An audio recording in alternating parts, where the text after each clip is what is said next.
All right, so now you have your base layers done.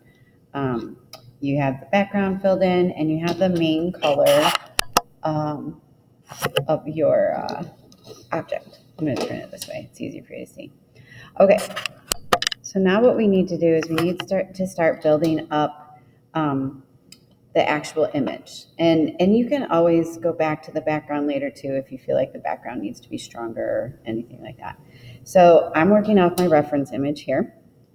I actually have it on the computer because it's much easier to do this on your computer than it is off your phone, but for purposes today. So now what I'm going to do now, I'm going to work on trying to create this darker value of green, this more yellow area in the leaf. But I'm going to save those like sharper details of the veins of the leaves for later. So right now I'm more so working on the change in value. So like the darker leaf here, it's a little hard to see in this camera, and some of the darker shadows back here, okay? All right, so again, I've grabbed myself a few brushes because I like to have a dry brush while I work, and then I like to have a variety of sizes. That way if all of a sudden I'm like, ooh, I need something tiny, I have something tiny, or I have a bigger one for a wash, okay? Paper towel in water, and just ask me for the tubes or grab the tubes from your neighbor. You guys will have to share. So again, look, very little bits of paint, tiny little bit of paint. And remember, if you saved some from the day before, just go ahead and use that. Just rewet it and it's all good. Okay, so what I'm gonna do now is work on, for the background in the main area of color, you were doing wet on wet. So wet paper, super wet brush. Now what you're going to do is you're going to work a little bit more with the wet on dry. So dry paper, my paper is nice and dry, but I'm still going to use a pretty wet brush. And that's going to help you create some of those changes in values, because we're not trying to create a wash of color now. Now what we're trying to do is create some change in value, some areas of dark, light, and even change the color of some areas, okay?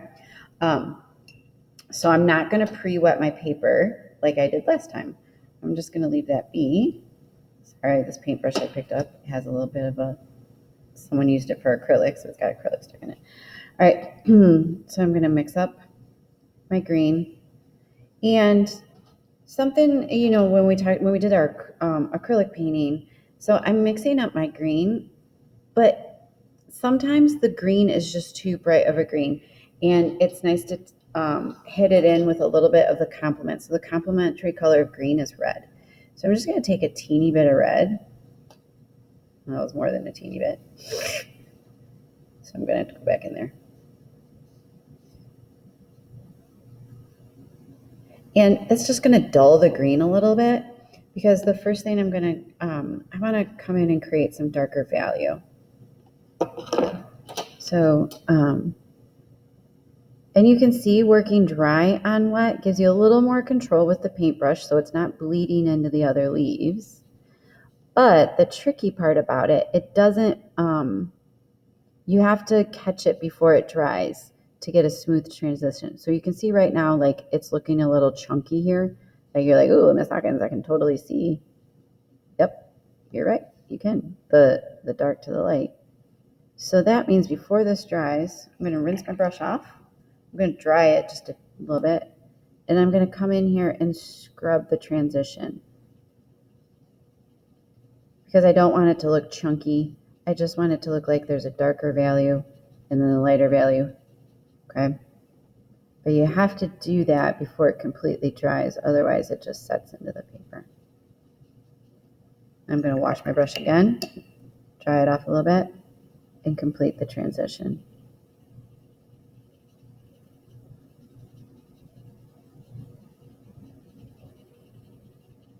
Okay, I'm going to keep doing this until I have a good buildup of color, until I have the dark value as dark as I'd like it.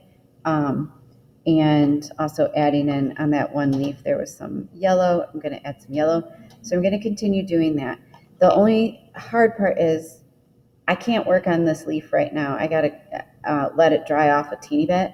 So I'm going to have to bop over here and work on a different leaf. So with watercolor, it's a little different than acrylic. You have to kind of move around the picture because it requires some dry time with it, okay? Also, you can see I got a little there was obviously someone used acrylic paint with this paintbrush and some acrylic chunks fell off. No big deal. When this dries, I can just scrape it off. They'll just flake right off. Okay, so this is the second step of the watercolor.